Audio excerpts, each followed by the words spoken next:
ఈరోజు 5 రకాల పప్పులతో దోసల పిండి తయారు చేస్తున్నాను. ఆ 5 రకాల పప్పులు ఏమిటో ఇప్పుడు చూద్దాము. ఈ గ్లాసు కొలత తీసుకున్నాను.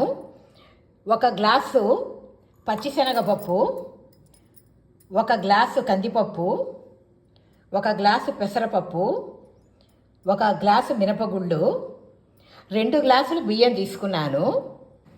ఈ పప్పులన్నింటిలో కూడా ప్రోటీన్ ఉంటుంది కాబట్టి శరీరానికి ఎంతో మంచిది.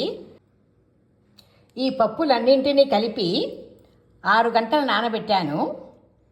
ఇప్పుడు దీన్ని గ్రైండ్ చేసుకుందాము.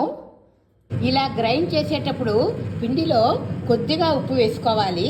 అప్పుడు పిండి పులవకుండా ఉంటుంది. 5 రకాల పప్పులు వేసినటువంటి దోసల పిండి తయారైంది. ఇప్పుడు మనకు కావలసినంత పిండిని తీసుకొని మన రుచికి తగ్గట్టుగా ఉప్పు, జీలకర్ర వేసి దోసలుగా వేసుకోవచ్చు.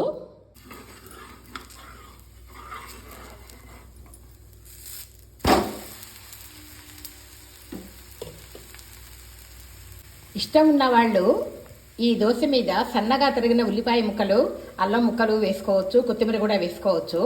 ఇప్పుడు నేను కొద్దిగా కొత్తిమీర వేస్తున్నాను. మళ్ళీ కొద్దిగా జీలకర్ర కూడా వేస్తున్నాను. దోశలు రెడీ అయ్యాయి. అన్ని రకాల చట్నీలు బాగుంటాయి. నేను ఇందులోకి టమాటా పచ్చడి వేశాను.